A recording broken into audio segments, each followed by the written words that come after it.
Muy buenas tardes, tengan todas y todos ustedes. Les agradecemos que nos acompañen en esta ocasión. El Centro de Investigaciones sobre América del Norte de la Universidad Nacional Autónoma de México les da la más cordial bienvenida. En ocasión de la presentación del libro del embajador Eduardo Roldán, esta obra está intitulada Las grandes potencias en la península coreana, ¿qué pasa en Corea del Norte y Corea del Sur? Sin lugar a dudas, un tema de absoluta trascendencia en el actual escenario internacional, y el hecho de que se presente en este espacio, bueno, reviste particular importancia porque sabemos cómo gravita el tema de los Estados Unidos precisamente en esta crisis, por no decir que otros actores internacionales de absoluta relevancia. Quiero sobre todo agradecer al embajador Eduardo Roldán que se haya acercado a este espacio para ofrecernos la posibilidad de presentar en la universidad esta obra de su autoría. Además de decirles que me emociona profundamente extenderle un reconocimiento como egresado de esta Universidad Nacional. Y bueno, tenemos dos comentaristas de lujo, el embajador Luis Ortiz Monasterio, un hombre con una larga trayectoria diplomática, pero también con un enorme compromiso en relación con el tema de mostrar los aspectos positivos de nuestro país y además experiencia en zonas, en áreas de conflicto, ¿no? El tiempo que pasó como embajador en Colombia y el tiempo que pasó en Irán, pues sin duda alguna nos va a enriquecer esta presentación. Y también me da mucho gusto que como segundo comentarista tenemos al doctor Roberto Peña, de la Facultad de Ciencias Políticas y Sociales, un destacado profesor e investigador de esa facultad, un internacionalista también muy comprometido con el tema de México en el escenario internacional. Así que, Roberto, bienvenido también, bienvenidos todos ustedes. Pero además quisiera yo decirles que nos acompañan dos figuras extraordinarias esta mañana, que son dos embajadores, y me permitiría externar aquí que tenemos a dos distinguidos embajadores de la cátedra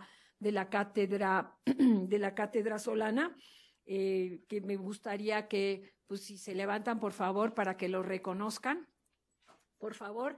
La embajadora es la que va a estar a partir de ya con nosotros en la cátedra Solana, y el embajador Lemus.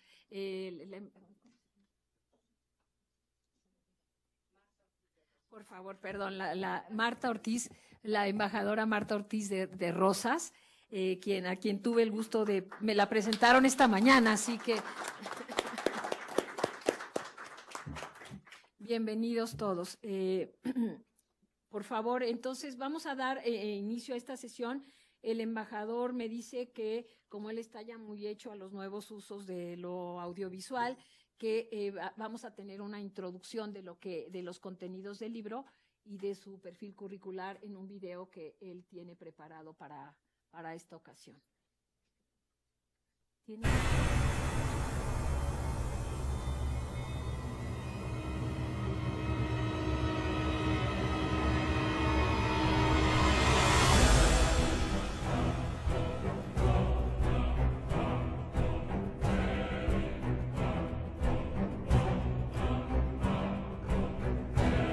Guadalajara, Jalisco, el doctor Eduardo Roldán realizó estudios de licenciatura en Ciencias Políticas y Administración Pública en la UNAM, una maestría en Ciencias Políticas en la Universidad de Pensilvania, un doctorado en la Universidad de Columbia y un doctorado más en Ciencias Políticas en la UNAM, con mención honorífica. Eduardo Roldán Acosta, con una formación en el seno familiar, fincada en valores y un profundo amor a México, desde temprana edad tuvo una conciencia social e idealista. Académico por vocación. A la tierna edad de 15 años, daba clases de alfabetización a niños indígenas en Cocula, Jalisco. en donde experimentó en carne propia las marcadas desigualdades de nuestro México. Entre 1974 al 2003, impartió distintas cátedras sobre relaciones internacionales en la UNAM, UAM, UPN, Universidad Anáhuac, Universidad de Columbia, Universidad de Fordham en Estados Unidos. En la Universidad de las Américas, Puebla, fue director de la licenciatura en Relaciones Internacionales y de la maestría en Estudios sobre Estados Unidos.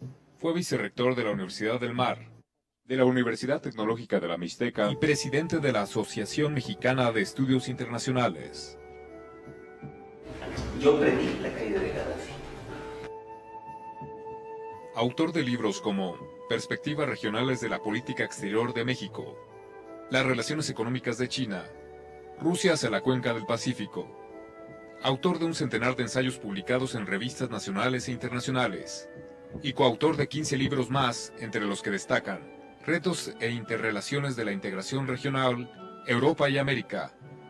La política exterior de México bajo un régimen democrático. La nueva relación de México con América del Norte.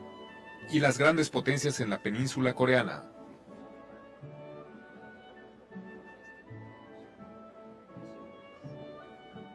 El movimiento del 68 despertó su visión social, acontecimientos que lo encaminaron definitivamente a las ciencias políticas y las relaciones internacionales. Diplomático. El embajador Roldán laboró en la Secretaría de Relaciones Exteriores de 1989 hasta el 11 de noviembre de 2014, diplomático de carrera del Servicio Exterior Mexicano hasta llegar a ser ministro. Ha sido asesor del secretario de Relaciones Exteriores en varias administraciones, jefe de Cancillería y encargado de negocios en la Embajada de México en Corea del Sur, cónsul alterno en el Consulado General de México en Hong Kong. En la Secretaría de Comercio y Fomento Industrial, se desempeñó como subdirector de negociaciones comerciales con Estados Unidos y Canadá. En la Secretaría de Gobernación como jefe del Departamento del Diario Oficial de la Federación. En la Secretaría de Relaciones Exteriores se desempeñó como director general de delegaciones, director general adjunto con organismos regionales americanos, director regional del Noreste, director de Relaciones Económicas para Asia-Pacífico, director por Europa y director para asuntos bilaterales con Estados Unidos y Canadá. Del año 2006 a marzo 2012 fue embajador de México en Argelia, con concurrencia en Libia, Mauritania y Túnez. Fue en esta etapa que, gracias a su impecable labor diplomática, tuvo el honor de defender la vida de 23 mexicanos en Túnez y 43 en Libia, durante los conflictos de la histórica Primavera Árabe. Fernando Solana fue quien me invitó al Ministerio de Relaciones y fue una gran oportunidad, porque con una formación académica pude defender en México. Y bueno, el honor mayor que tuve es defender la vida de los 23 mexicanos en Túnez y 43 en Libia. Doctor Eduardo Roldán, hombre que reconoce la importancia de apreciar el valor que nuestros orígenes nos otorgan. Hombre comprometido con su tiempo, con su país, y poniendo el nombre de México muy en alto.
Al término de la Segunda Guerra Mundial, ni los Estados Unidos ni la Unión Soviética pensaron en la formación de dos estados coreanos independientes.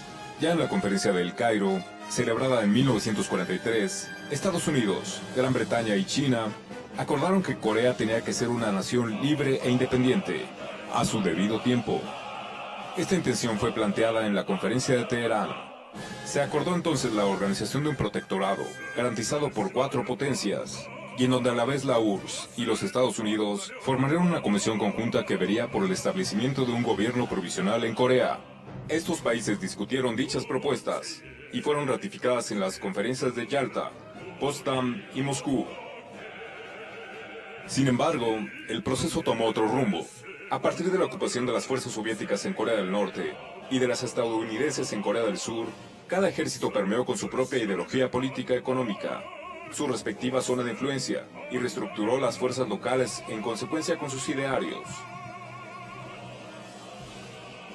A partir de la Guerra de Corea, 1950-1953, en la que no hubo vencedores ni vencidos, y solo se firmó un armisticio que no significó el fin de la guerra, ambos países desarrollaron esquemas de seguridad y alianzas estratégicas para salvaguardar su interés político y su propia existencia. Hoy en día persiste esta situación, así como la amenaza nuclear latente a la seguridad regional. Es un escenario en el que obviamente ambas Coreas no son los actores exclusivos. También participan las potencias regionales, Rusia, China y Japón, así como Estados Unidos. Para Estados Unidos es claro que la región del Pacífico Asiático está sobrepasando a Europa como socio económico viable. Estados Unidos ha mantenido su presencia militar en esta región para proteger sus intereses económicos y políticos, considerando la importancia estratégica que adquiere la península coreana. De ahí su reticencia a dejar actuar solas a las dos Coreas ante una posible unificación. Así, Estados Unidos se ha valido de las crisis económico-financieras en Asia-Pacífico en general y de Corea del Sur en particular, del impasse en el diálogo intercoreano, de las presiones sobre Corea del Sur y de una hábil estrategia diplomática para hacer parcialmente a un lado a Corea del Sur y poner de frente como su interlocutor directo a Corea del Norte, pero en los propios términos estadounidenses. Y al mismo tiempo poner como pretexto la contención de Corea del Norte para en su estrategia limitar y cercar a China en su ascenso al rango de primer potencia mundial.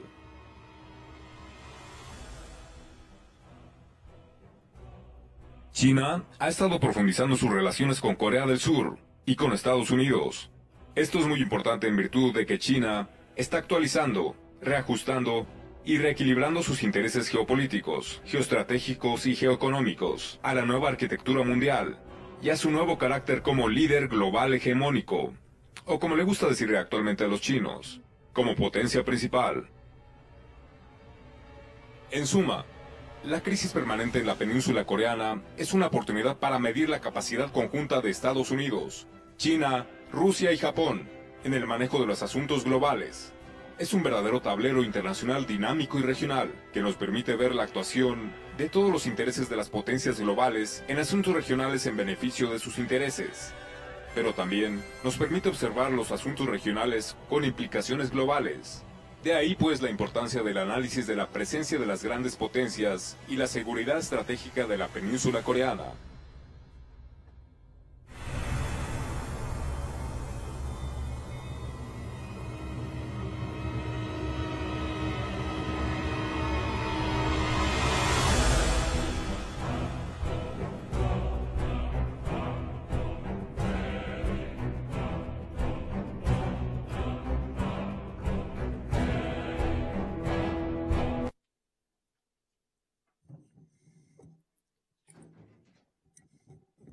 Bien, ha concluido el video, que es una introducción a los contenidos del libro. Vamos a pasar directamente a los comentaristas para que, en tercer lugar, tome el uso de la palabra el embajador Eduardo Roldán. Y quisiera yo señalar que entre las bondades de esta sesión es que 3 de los embajadores que están con nosotros, 2 de aquel lado y 1 de acá, todos han sido cónsules de nuestro país en los Estados Unidos y además la embajadora Ortiz de Rosas ha sido embajadora de México en Corea. Por lo tanto, tenemos realmente un espacio en las dos Coreas. Entonces, imagínense la riqueza del debate y de los comentarios que se van a dar en esta sesión. Por lo tanto, vamos a apurarnos para oír a los comentaristas. En primer lugar, quiero decirles que el doctor Roberto Peña hizo sus estudios de licenciatura y maestría en la Facultad de Ciencias Políticas y Sociales de esta institución y el doctorado en la Universidad Complutense de Madrid, estudiando Relaciones Internacionales, Unión Europea y Globalización.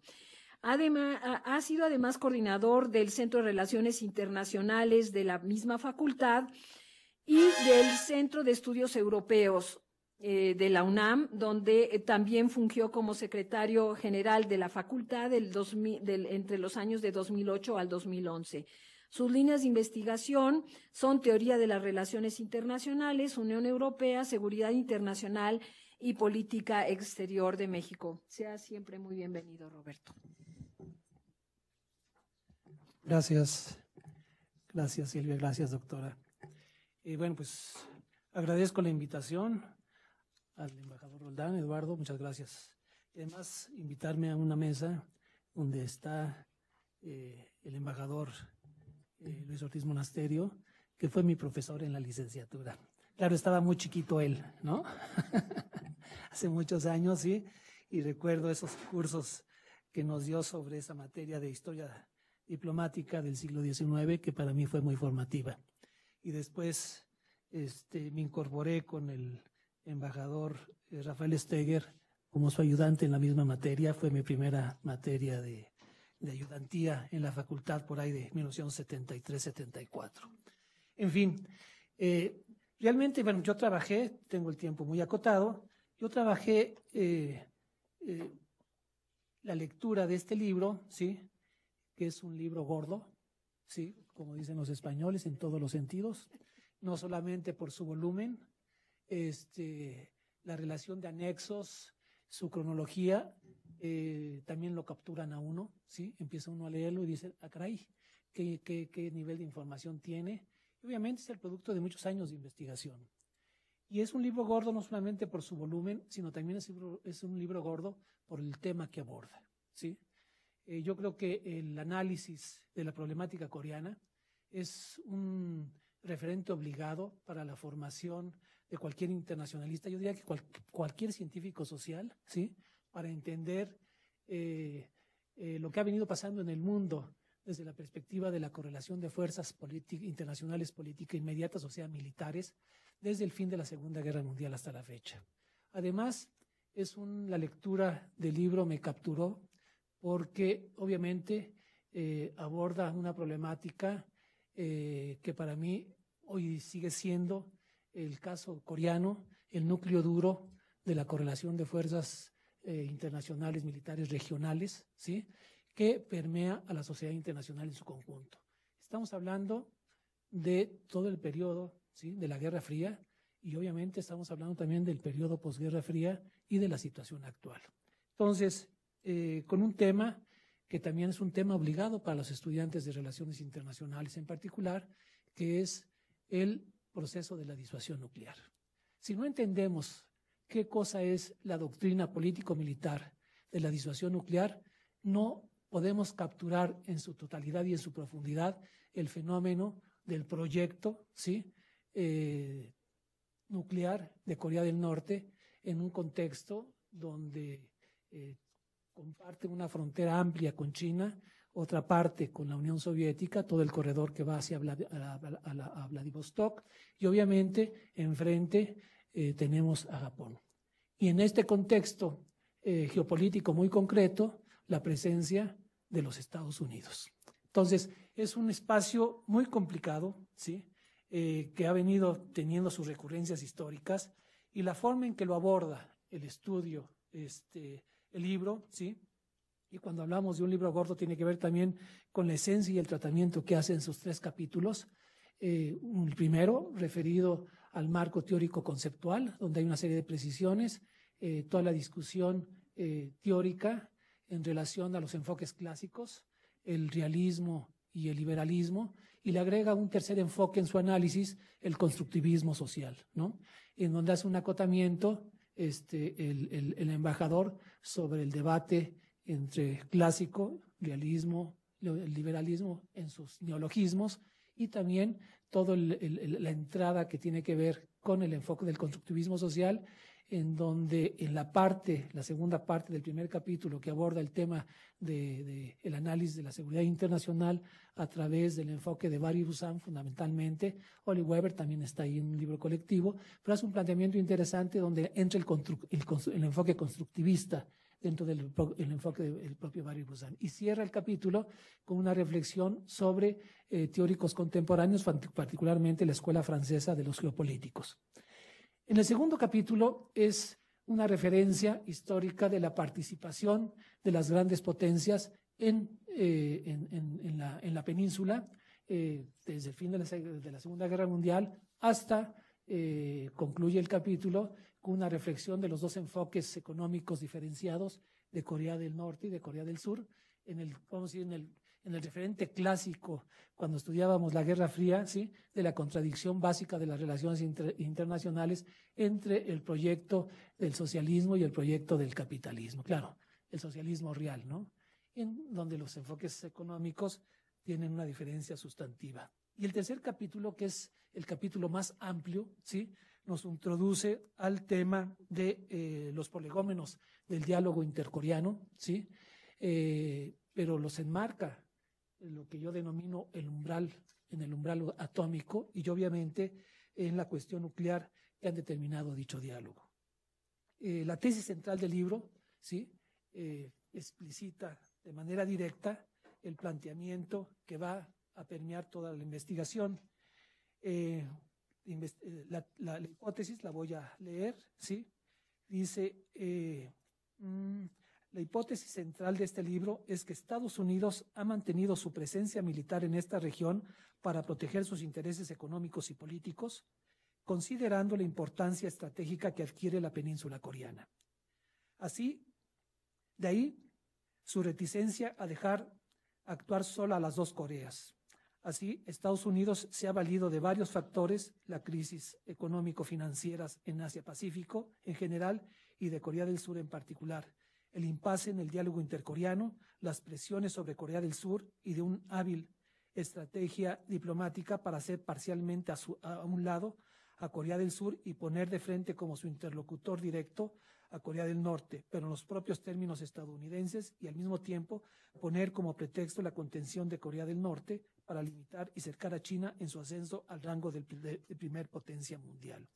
Esta hipótesis, ¿sí?, va a estar pues prácticamente desplegada en su comprobación a través de toda la obra, y nos lleva a tener los dos referentes claves, vamos a decir, de potencias extranjeras ahí, que es la presencia de China, la estrategia estadounidense en este frente, y obviamente la presencia de los Estados Unidos y cómo ha logrado Estados Unidos mantener una presencia determinante y se ha metido en el espacio de las pláticas entre las dos, en el diálogo entre las dos Coreas, ¿no? Obviamente, se hace explícito en el libro el papel que tiene China en Corea del Norte por su situación estratégica para cualquier esquema de seguridad regional y que se despliega en el Pacífico asiático. De hecho, yo tenía una serie al trabajar el libro, pues son muchos elementos, pero yo me quisiera concentrar en el tercer capítulo, ¿sí? Que es el que nos lleva a hacer un plano muy actual de la problemática coreana, ¿sí?, ya que como decía, nos introduce a las complejidades del diálogo intercoreano, el cual está determinado por la correlación de fuerzas internacionales, político-inmediatas, o sea, militares en la región. Y aquí vemos, yo diría que dos momentos importantes, ¿sí?, de este diálogo intercoreano, que lo plantea con mucha claridad el doctor Roldán, ¿sí?, con respecto al fin de la Guerra Fría. El colapso del socialismo real y el requebrajamiento de la Unión Soviética en la década de los 90 abre un espacio, ¿sí?, muy propio que permite un avance en las pláticas y que nos llevan de 1990 más o menos a 1993, ¿sí?, donde hay grandes avances. Sin embargo, estos, como lo señala en la propia hipótesis y en el trabajo, este diálogo intercoreano pues se ve trastocado por los intereses, de acuerdo a la postura del trabajo, ¿sí?, de los Estados Unidos, y mantener una presencia determinante en esta región del mundo. Y de ahí nos vamos a los inicios del presente siglo, ¿sí?, donde hay un cambio sustantivo también en los Estados Unidos, ¿sí?, la presidencia de George Walker Bush en el año 2000, y en el endurecimiento de la doctrina estratégica estadounidense, donde se plantea el referente, para mí clave para entender cuál ha sido el proceso de la disuasión nuclear en los últimos 20 años, ¿sí?, que es el tema de el replanteamiento del proyecto de la doctrina de defensa antimisil de los Estados Unidos, que si no entendemos el fenómeno de la disuasión nuclear y por qué Corea del Norte le sigue apostando a esta doctrina estratégica, ¿sí?, y cómo responde Corea del Norte a las iniciativas del despliegue estratégico de la defensa antimisil de los Estados Unidos.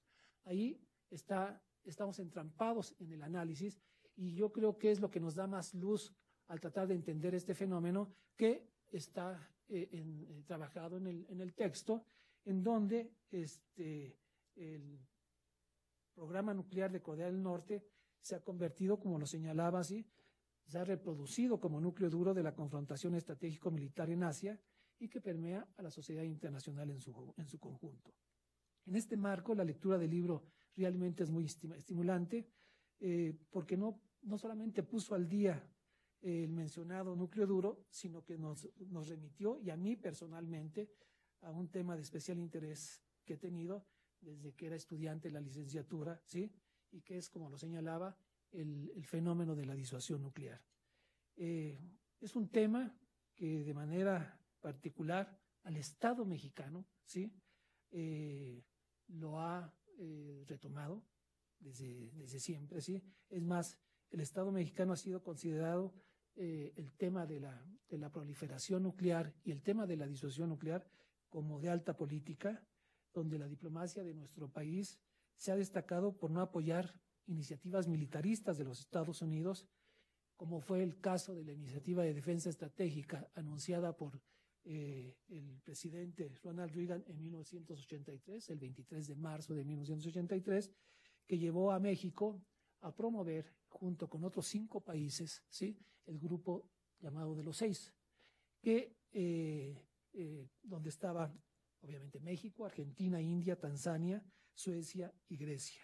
Hubo 3 reuniones en aquel momento, a partir de 1984, que tuvo una repercusión muy fuerte a nivel internacional, y las reuniones de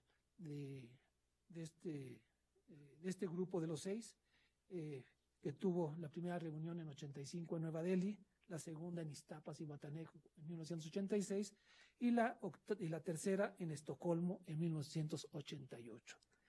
En las 3 declaraciones de estas 3 reuniones, ¿sí?, se demandó la prohibición de la militarización del espacio ultraterrestre, que se detuvieran los ensayos de armas antisatélite y que se mantuviera el SAT-1, ¿sí?, sobre las limitaciones de sistemas de proyectiles antibalísticos, que se negoció y se firmó en 1972 en el marco de la distensión internacional de aquella época. En fin, entonces tenemos aquí un referente importante. ¿Qué significa hoy en día y por qué se ha reactualizado el debate sobre la proliferación nuclear y el caso particular de Corea del Norte? Es un proyecto, su proyecto nuclear, que tiene consecuencias, yo no diría, no tanto de iniciativa de Corea del Norte, sino que es una respuesta a lo que está sucediendo en el mundo y cómo se ha replanteado y se ha relanzado la doctrina de defensa antimisil de los Estados Unidos de 1983, ¿sí?, cómo pasan las siguientes administraciones, cómo tienen altibajos históricos estas iniciativas, pero con George Walker Bush, ¿sí?, se da un relanzamiento de la estrategia y un endurecimiento de la doctrina estratégica estadounidense, donde se retoma el proyecto de manera muy seria de la defensa antimisil. ¿Qué pasa en la administración de Obama? ¿Sí? Obviamente sigue manejándose el despliegue de esta estrategia y cuando se habla y entramos en el terreno de esta estrategia, vemos que la pata, como le llaman algunos técnicos, ¿sí?, de esta estrategia en Asia es Corea del Sur, ¿sí? ¿Qué respuesta está teniendo? No solamente Corea del Norte, obviamente. Yo creo que es una de las hipótesis que yo he venido manejando. El gobierno de Corea del Norte está funcionando a partir de hasta dónde lo deja China y Rusia hoy en día también, ¿no? Hay que recordar que tiene Corea del Norte frontera con estas dos potencias, ¿no? Entonces, pero ¿cuál es la problemática, sí, que ha generado desde el 83 esta iniciativa de defensa estratégica llamada en aquel entonces por la administración Reagan la Guerra de las Galaxias, ¿sí?, que es la amenaza de la militarización del espacio ultraterrestre? Es una estrategia que se mantiene y se viene reproduciendo en el tiempo, ¿sí? Si nosotros vemos las acciones que lleva a cabo Corea del Norte a partir, ¿sí?, del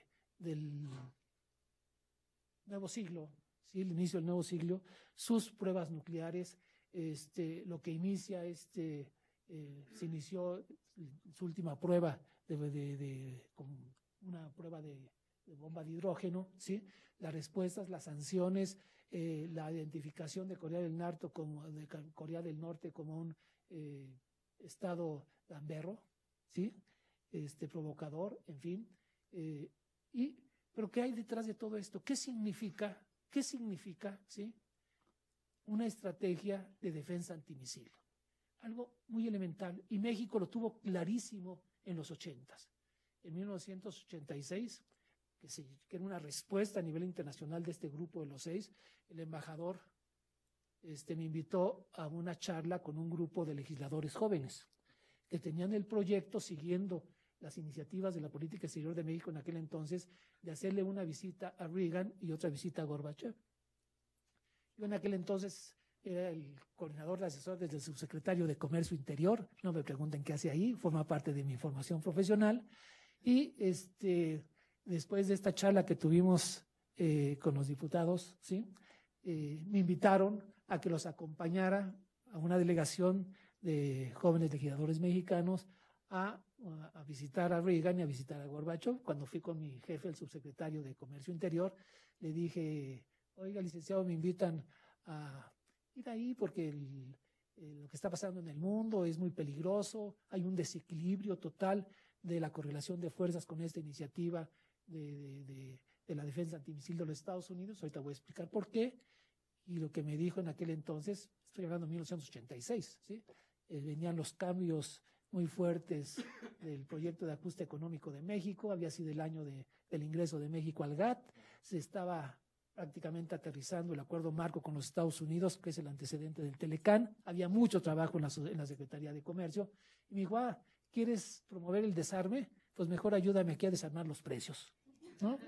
En fin, no me dejó ir, ¿sí?, prácticamente no me dejó ir.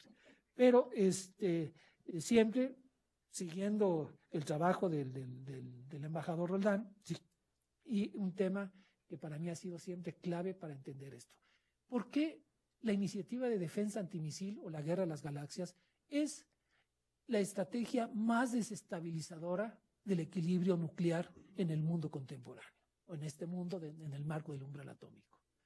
Porque es una estrategia que prácticamente busca hacer ineficiente o prácticamente tener la capacidad de destrucción de la fuerza de represalia del país que lleva a cabo la instrumentación de la doctrina estratégica de la disuasión nuclear. En el momento en que sus armas de represalias, ¿sí?, quedan prácticamente aniquiladas con una fuerza para destruirlas en las diferentes etapas de que sale un cohete hacia el target, hacia el blanco, en ese momento, pues su fuerza de represalias queda prácticamente aniquilada. ¿Cuál ha sido la respuesta de China y cuál ha sido la respuesta de Estados Unidos, de Rusia? De ninguna manera vamos a aceptar que esta estrategia genere la obsolescencia de nuestra fuerza de represalia. Por lo tanto, lo que se provoca es una espiral armamentista terrible, ¿sí? En aquel entonces, en 1984, 85 y 86, en la administración de Miguel de la Madrid y el Grupo de los Seis, esa era la problemática. Las ventanas de vulnerabilidad que se generaban al mundo, pero particularmente a México, porque compartimos 3.100 kilómetros de fronteras con la primer potencia militar del mundo. Cualquier conflicto en los que incurra Estados Unidos, México, ¿sí?, es un blanco del enemigo potencial. Y el desequilibrio, todo ese esquema que se manejó hasta los 70s con el sistema de destrucción mutua asegurada, el sistema MAD a los que habían llegado las potencias nucleares en aquel momento, en el marco de la confrontación de la Guerra Fría, pues venía a generar un desequilibrio total, y de ahí el interés de México de frenar, ¿sí?, toda la militarización del espacio ultraterrestre, que no se ha podido detener, ¿sí? Y Estados Unidos sigue insistiendo en sus políticas, y en las siguientes administraciones bajan de tono, pero vuelven a subir, y Obama lo ha mantenido. Entonces, en el marco geopolítico, como bien se plantea en el libro, ¿sí?, el problema de esta correlación de fuerzas político-militares en el marco de la confrontación de las hegemonías regionales es un tema claro. Para mí, el gobierno de Corea, ¿sí?, funciona y opera en sus bravucadas, o como le queramos llamar. ¿Por qué? Porque tiene atrás, ¿sí?, a China y a Rusia, ¿sí? Hay que entender esto.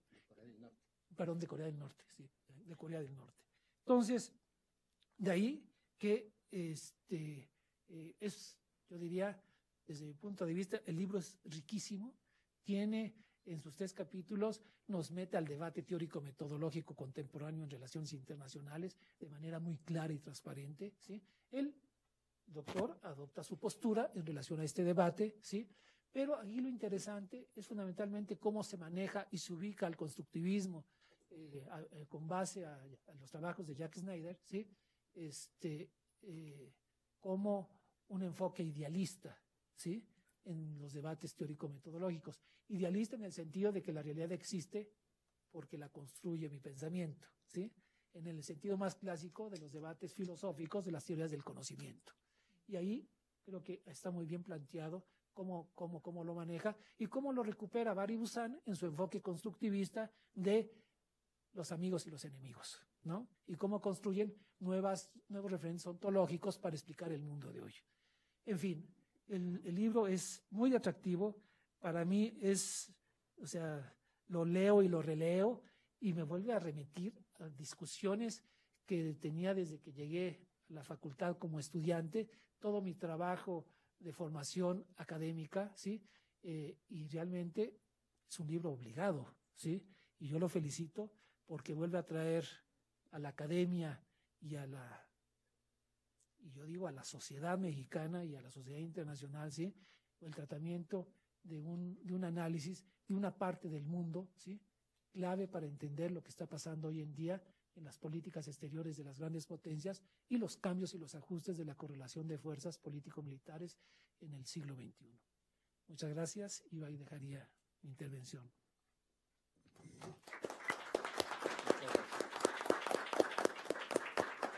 Muchísimas gracias a Roberto por sus espléndidos comentarios. Entre las cosas que él señala, nos pone sobre la mesa el asunto de la importancia de la disuasión nuclear en esta región del mundo.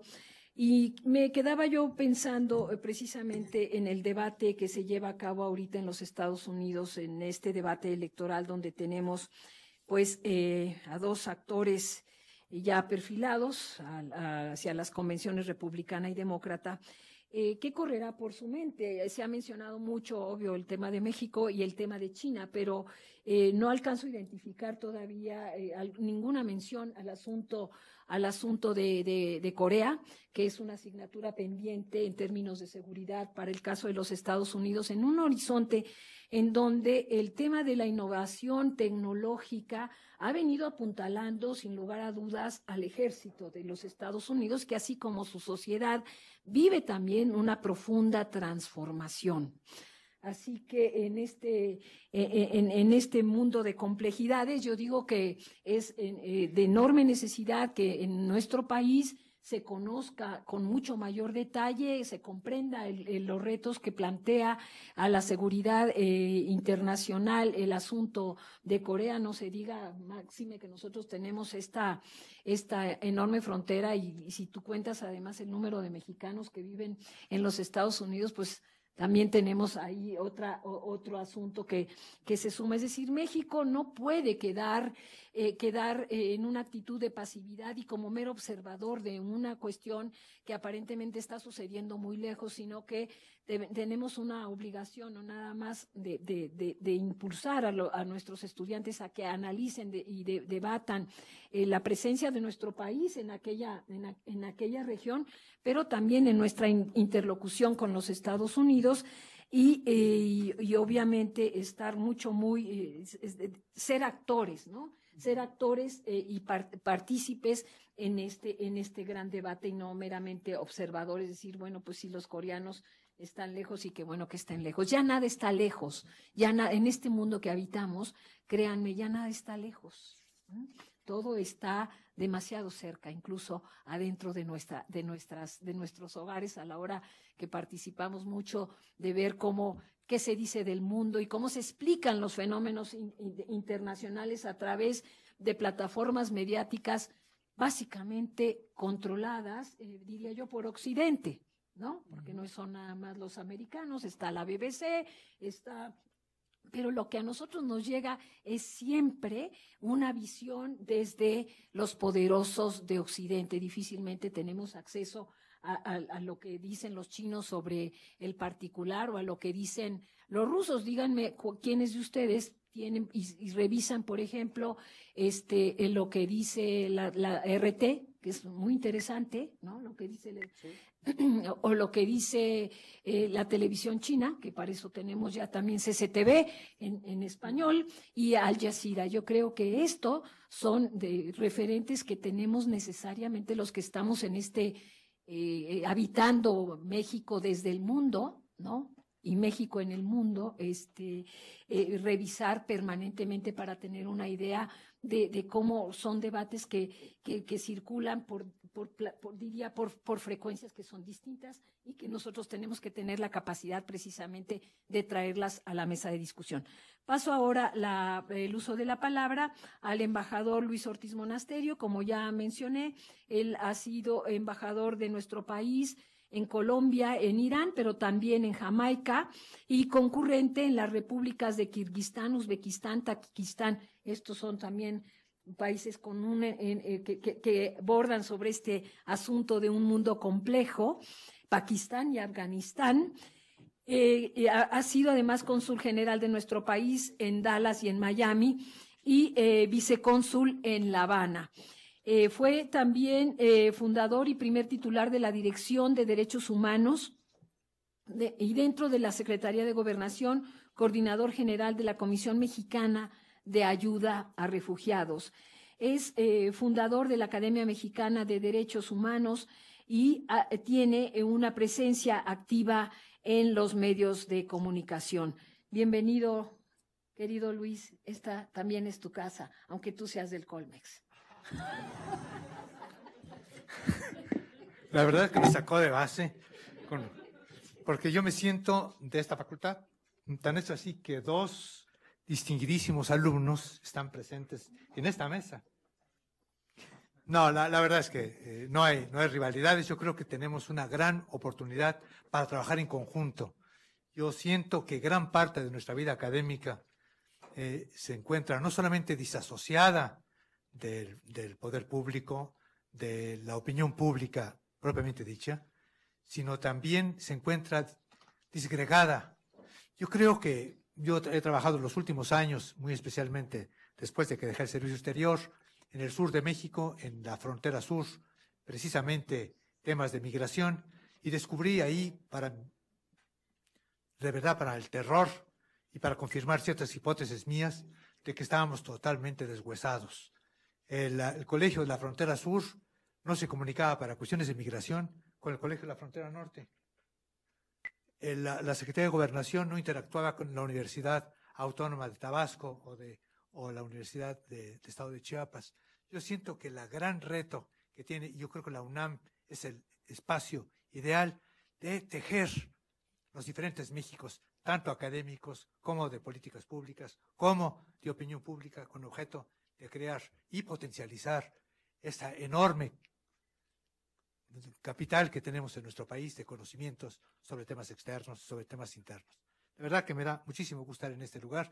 Quisiera añadir solamente un medio que recomiendo enormemente porque es un esfuerzo descomunal. Press TV es un canal global de Irán, por cierto, en español. Se lo recomiendo. Es increíble la información que se puede obtener ahí desde el punto de vista de la perspectiva sapientísima de los persas con 7.000 años de cultura ininterrumpida. Primero quiero agradecer esta convocatoria, agradecerle al autor, gran amigo mío de más de 40 años, a este centro de excelencia, a la maestra Silvia Núñez García, además amiga mía de hace tiempo. Este centro de investigaciones sobre América del Norte es el lugar apropiado para tocar este tema, en virtud de que uno de los actores fundamentales en esta tragedia, en esta tragicomedia, como veremos en esta foto, es precisamente los Estados Unidos de América, nuestro vecino, socio, nuestro vecino para siempre, por cierto. Conocí al autor en las aulas de la Facultad de Ciencias Políticas hace más de 4 décadas. Años después lo seguí con mucha atención por nuestra común vocación como trabajadores de la ausencia, así les llamo yo a los del Servicio Exterior Mexicano, en su brillante carrera en la Secretaría de Relaciones Exteriores. Desde el principio pude percibir en el doctor Roldán un hilo conductor, su devoción por lo complejo. Para mí este es uno de los temas que más me preocupan en el sistema educativo nacional, que es la enorme tendencia a la sobresimplificación, a las 8 columnas, a las tarjetas amarillas a los funcionarios, que en una sola ojeada de 2 minutos entran en contacto con unas realidades enormemente complejas, ya sea externas o internas, ya sea lo que pasa en Corea del Norte o ya sea lo que pasa en Chiapas, Tabasco o en Ciudad Nezahualcóyotl. Es notable esta tendencia a la sobresimplificación. Estamos viviendo el siglo de las imágenes y yo tengo la impresión de que estamos en buen momento para reiniciar el conocimiento de lo complejo entre nuestros jóvenes estudiantes, no solamente universitarios, también a nivel primario y secundario. Este libro, Las grandes potencias en la península coreana, editado por la Prócer, Asociación Mexicana de Estudios Internacionales, es precisamente un ejercicio de disciplina que evade el simplismo ramplón y se adentra en las complejidades de una península megaestratégica. Ya veremos por qué. En virtud de que el maestro Peña se metió de lleno al libro gordo, yo quisiera ver con ustedes ciertos paralelismos con la realidad contemporánea, lo que está pasando en este conflicto en Corea del Norte, inclusive en la mañana de hoy. El libro, por lo tanto, no es solamente oportuno, es una guía de ruta por el intricado historial de una de las zonas más explosivas del globo.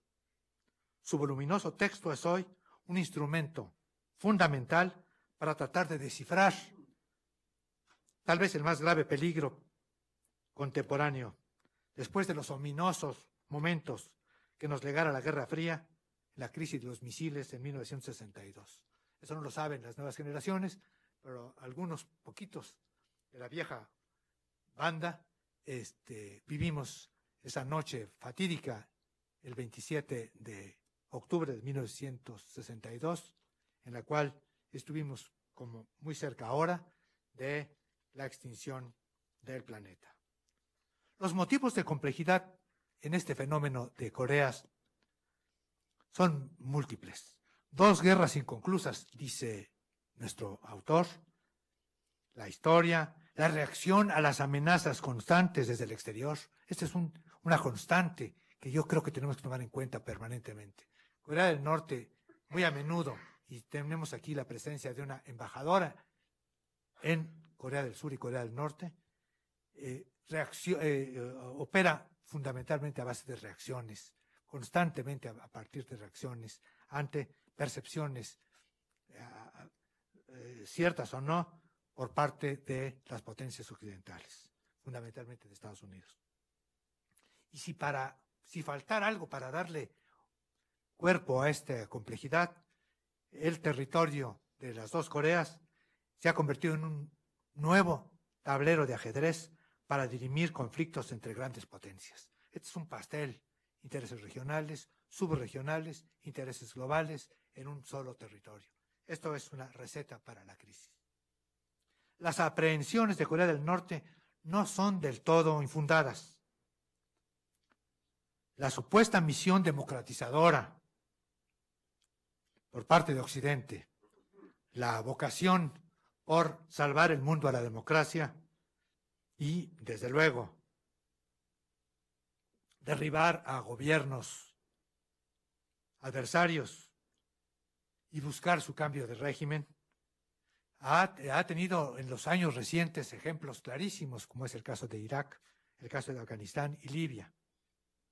Para no mencionar, desde luego, el ejemplo más claro de nuestros días, el cruento conflicto en Siria. Es cierto, Corea del Norte es el resultado de dos guerras inconclusas. La guerra de Corea, queda muy claro en el libro del maestro Roldán, del 50-53, en la que se firmó solamente un armisticio, un cese de fuego, un cese de hostilidades, pero no se pactó la paz. Se quedó pendiente, sin solución de continuidad. Técnicamente, entonces, los dos países hermanos, siguen en estado de guerra. La propia Guerra Fría, del 46 al 89, no se finiquitó, no hubo toma de plaza. Este es el ejemplo clarísimo de que, como en cirugía, no se puede dejar abiertas heridas con el riesgo de infecciones aún existenciales. El siglo XXI, y eso me llena de enorme preocupación, se ha convertido en el periodo de ajuste de cuentas del siglo XX. Gran parte de los conflictos hoy, incluyendo el de Siria, el Medio Oriente y Corea, son herederos de temáticas inconclusas en el siglo XX. El libro que nos convoca señala con claridad la línea discursiva de la azarosa historia de Corea, su doloroso pasado colonial, su período como protectorado y la fratricida guerra de Corea, la cual, al culminar las operaciones bélicas, quedó sin finiquito. Hoy pagamos todos esta falta de visión histórica. Queda muy claro en el libro de Roldán que una de las pretensiones del régimen de Pyongyang es precisamente el finiquito de la guerra aún vigente y que cumple ya 6 décadas sin solución de continuidad. El gobierno coreano, las potencias, los dos gobiernos coreanos, las potencias y la Agencia Internacional de Energía Atómica mantienen un círculo vicioso, un círculo que parece no terminar. Operaciones navales conjuntas Estados Unidos, Corea del Sur, la kriptonita de Corea del Norte. Protestas norcoreanas, explosiones nucleares subterráneas, sanciones del Consejo de Seguridad y bilaterales de Estados Unidos, pruebas de misiles tácticos y estratégicos por parte de Corea del Norte, más sanciones, lanzamiento de satélites por parte de Pyongyang, más sanciones y así sucesivamente. Se ha creado un círculo pernicioso en el cual diera la impresión, y creo que podemos identificar quiénes son sus beneficiarios. Después de la última prueba nuclear norcoreana, que Pyongyang insiste en que fue en formato de una bomba de hidrógeno el 7 de febrero, este país ubicó un satélite de comunicaciones en órbita polar que, de probarse exitosa, reforzaría sus capacidades de desarrollo tecnológico espacial y misilístico. Lo que queda claro es que, independientemente de sus avances en cohetes de largo alcance, de vectores, como le llaman técnicamente, aún Corea del Norte se encuentra muy lejos de miniaturizar sus ojivas para un despliegue activo y efectivo. Me imagino que ustedes saben que un vector, un cohete intercontinental, no puede cargar una bomba de hidrógeno en su peso normal. Necesitan miniaturizarse. Eso requiere un proceso enormemente técnico que las potencias occidentales siguen con enorme precisión con objeto de que eso no se dé. Parece que no se ha dado la miniaturización, a pesar de que, como verán en esta fotografía, que a mí me deprimió hoy en la mañana, en la cual queda muy claro que el conflicto se ha convertido de verdad en una verdadera tragicomedia. Es notable. Yo nunca había visto una fotografía de una bomba así redonda. Creo que las bombas eran de otra forma. Así es que esta es supuestamente una bomba de hidrógeno miniaturizada por parte de Corea del Norte. Yo le pedí que se la pusiera para en cierto sentido, dar una tercera dimensión al hecho que estamos viviendo momentos delicados para las relaciones internacionales. En este contexto, el sorpresivo lanzamiento por parte de Pyongyang de su satélite de observación 2 días después de la explosión nuclear puede ser analizado bajo 3 criterios: el militar, el político y el tecnológico. En el lado político, Kim Jong-un busca fortalecer sus credenciales como líder moderno, muy especialmente frente a la celebración en el próximo mayo de su 7º Congreso del Partido del Pueblo, el primero desde 1980, si voy bien, embajador. El lanzamiento del satélite en órbita polar, como dije, siguiendo la explosión del día 6, significa su consolidación en el poder. Los símbolos, lo sabe bien Roldán, son fundamentales en Corea del Norte. Por otro lado, el aspecto militar, la prueba del cohete Unha, un potencial misil balístico intercontinental, no obstante, sin un rápido y seguro sistema de lanzamiento, sería inefectivo en combate. Sin eso, el sistema es muy vulnerable a una acción preventiva. Adicionalmente, Corea del Norte tiene solo 2 sitios de lanzamiento de fácil monitoreo por parte del exterior. Desde el punto de vista tecnológico, misiles, satélites, como parte de su política educativa y de ciencia, para demostrar que a pesar del aislamiento y severísimas sanciones, parece que ya se acabaron las sanciones posibles, puede desarrollarse por sí mismo. Es una demostración hacia su población, hacia sus ciudadanos, de que la industria pesada de ciencia, de tecnología, son los trípodes de su sistema educativo, económico y social, y que su preservación puede servir para fortalecer su independencia de potencias externas. También esto reforzaría la incapacidad teóricamente desde el exterior de reducir al país a la sumisión.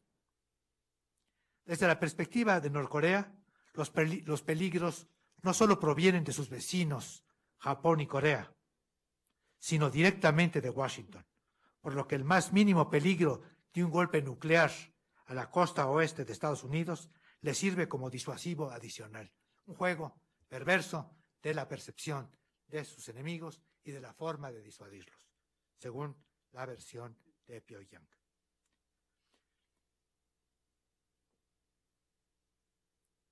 No es la primera vez que un conflicto interno o regional se convierte en tablero de ajedrez de potencias. Basta recordar las 5 guerras afganas para constatar que la superposición de intereses internos con las ambiciones imperiales provocan conflictos a menudo irresolubles. Siria sería un ejemplo vívido en nuestros días. El conflicto interno, proveniente, heredero del tratado de Sykes-Picot de hace exactamente un siglo. Sería interesante que se celebrara una sesión sobre el primer siglo del tratado de Sykes-Picot, que fue el que dividió el Medio Oriente tal y como lo conocemos ahora, y que es una de las fuentes más graves del tema del irresoluble conflicto en el Medio Oriente. Los intereses que dirimen en estas regiones las grandes potencias son de diversa naturaleza, ideológicos, militares, científicos, económicos, políticos y desde luego territoriales. En esta forma, este libro es un juego de palabras, es un auxiliar para entender la actual crisis y la crisis misma sirve para explicar el libro. Curiosamente, hoy mismo podemos ver que el libro tiene una enorme actualidad y desafortunadamente para la política mundial tiene un enorme futuro. Lo que es bueno para el autor no es necesariamente bueno para la forma.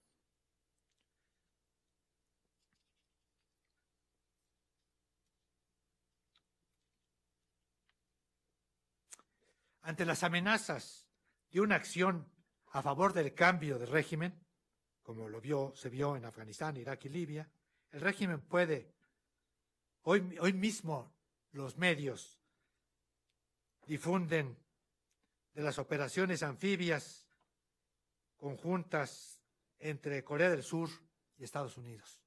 Son operaciones conjuntas de 11 días que están dando precisamente en este momento. Este escalamiento sigue con la supuesta declaración por parte de Corea del Norte, y esto no lo tengo confirmado, seguramente lo sabrán ustedes, que Corea del Norte hoy en la mañana declaró nulas los términos del armisticio del 53. Lo único que estamos viendo claramente es un escalamiento incontenible. Ya está declarado, tengo embajadora, ya está declarado siempre lo hace así. Pero esto nos habla de los riesgos desde el punto de vista militar estratégico de cada una de los movimientos que se hacen frente a Corea del Norte. Ellos buscan, como lo saben muy bien, todos en esta mesa, negociar su capacidad nuclear por una garantía de largo plazo de seguridad. En otras palabras, la posesión de un sistema nuclear confiable a cambio de la supervivencia del régimen hereditario. La combinación de bombas de hidrógeno, misiles intercontinentales, con la capacidad teórica de llegar a las costas del Pacífico norteamericano, acompañadas de un programa científico de uso dual, satelital, le dan al régimen la suficiente ambigüedad. Es curioso, la ambigüedad se ha convertido en un instrumento espléndido para algunas otras potencias nucleares para mantener a raya a la Agencia Internacional de Energía Atómica.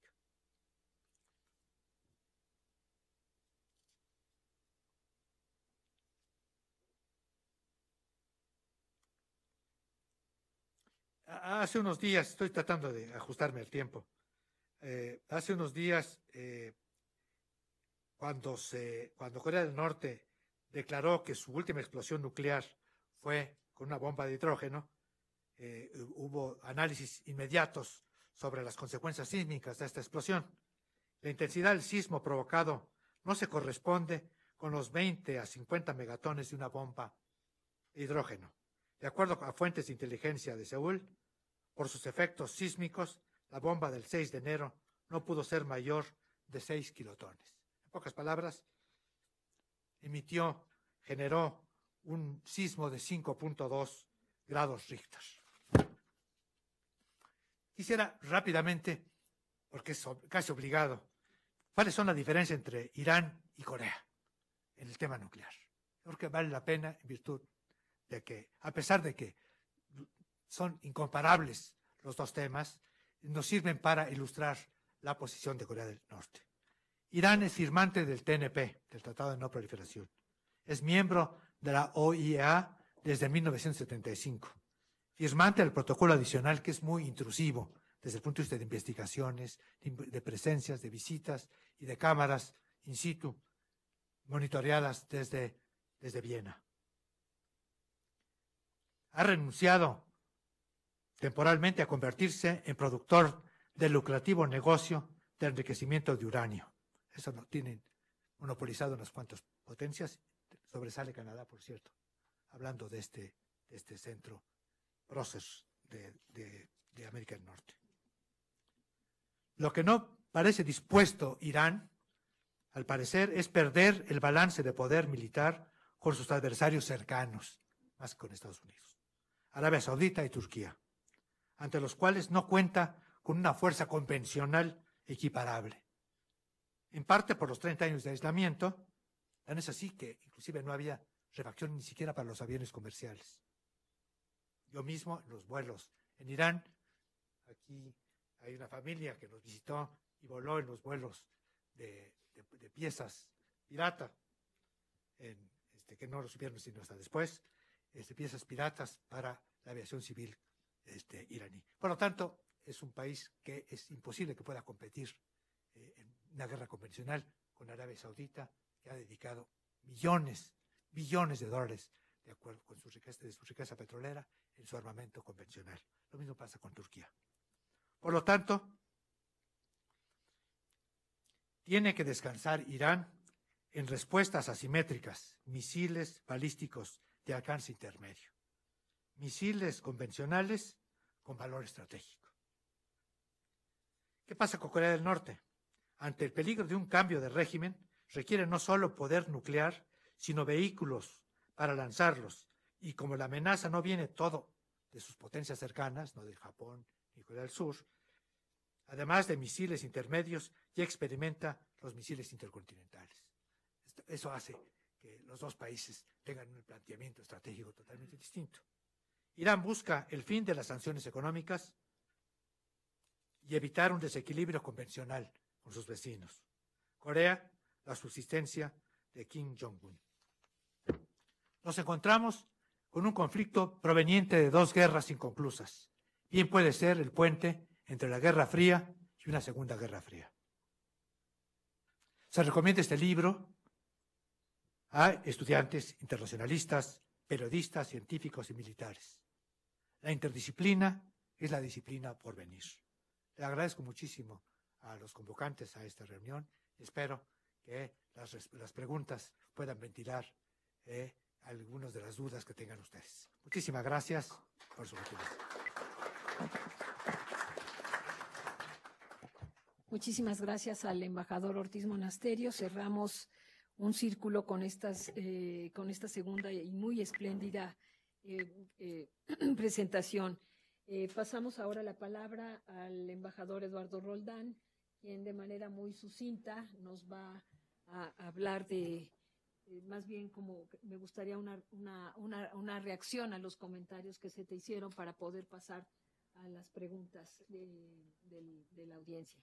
Adelante. Con mucho gusto. Primero quiero agradecer a mi amiga Silvia Núñez, la directora de este Centro de Investigación sobre América del Norte, a mis colegas y amigos, el doctor Peña, el doctor Luis Ortiz Monasterio, a la embajadora Marta Ortiz de Rosas, a mi amigo también Mariano Lemus, que ellos han vivido en Corea. Ella ha vivido en Corea, fue embajadora en Corea, él en Estados Unidos, ella también en Estados Unidos, y aquí pues en Irán, en Estados Unidos, en Argelia, Túnez, Libia, Mauritania, etcétera. Esto nos ha permitido tener una visión integral del mundo que vivimos. Evidentemente, ¿por qué Estados Unidos es un actor central? Yo creo que no somos vecinos distantes, somos vecinos distintos, que eso es importante. Pero nuestros vecinos están en todas partes. Antes se llamaba imperio, hoy se llama elegantemente hegemonía. Y la hegemonía ejercita su poder en todas partes, evidentemente. Y este caso es único, porque la Guerra Fría no comienza en Berlín, la Guerra Fría comienza en Corea y precisamente termina con la caída del muro de Berlín en 1989. Si bien la Guerra Fría terminó, porque era un conflicto ideológico entre dos sistemas, el capitalista y el comunista, esa ya terminó. Aunque Medvedev haya dicho recientemente que la Segunda Guerra Fría no puede darse eso, porque ya no es una lucha ideológica, ahora es una lucha de poder económico. Ya no es la geopolítica la que persiste hoy en día, sino también la geoeconomía. Es la lucha de los mercados, la lucha por los nichos, etcétera. ¿Por qué surge esta idea? Voy a recapitular.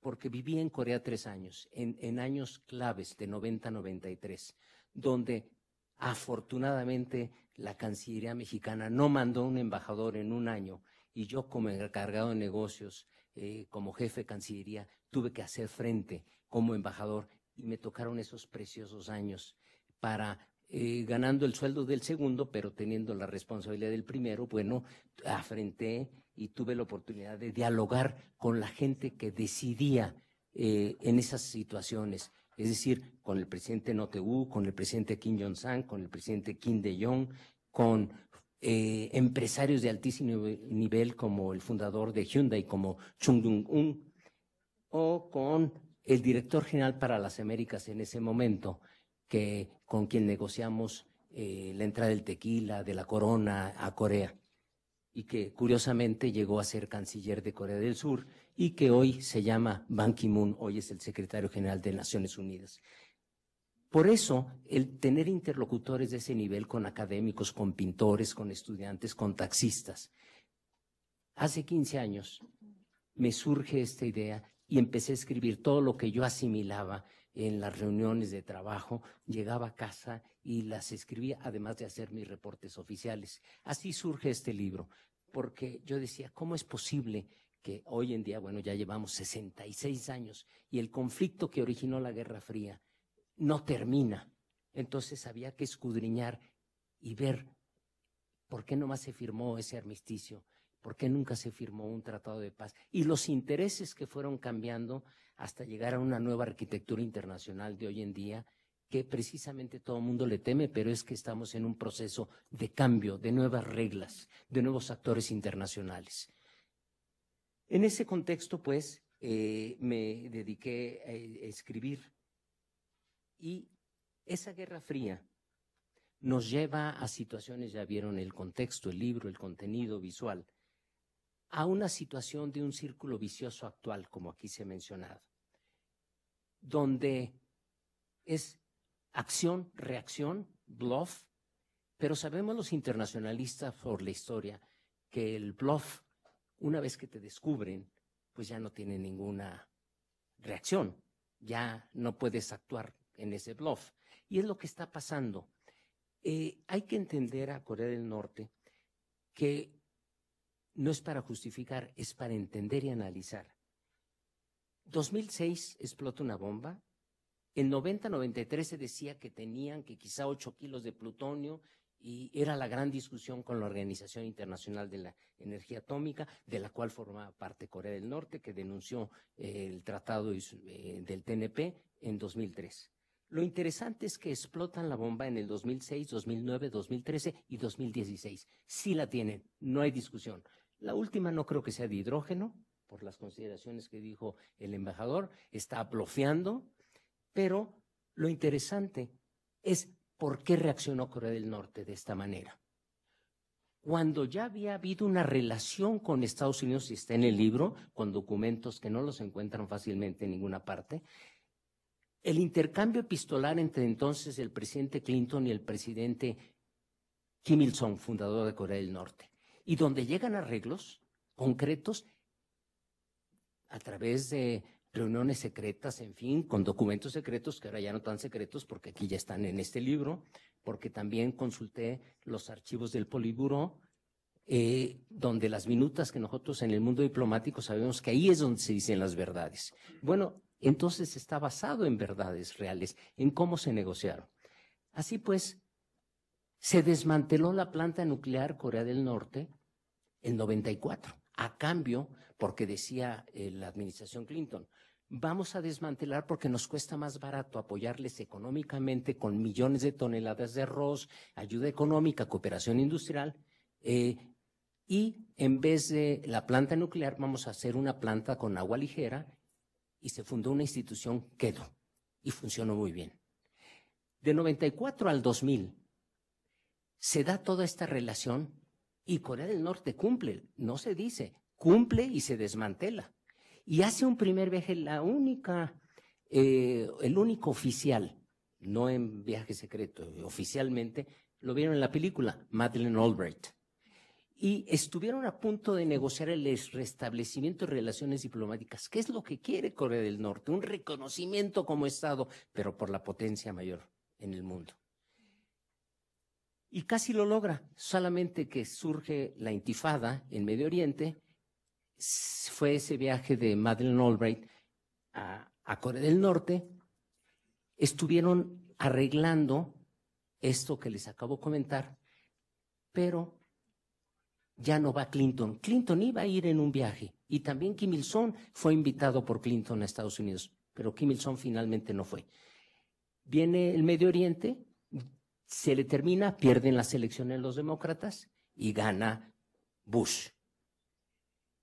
Todo esto, hasta con la llegada del hijo, se crea el eje del mal.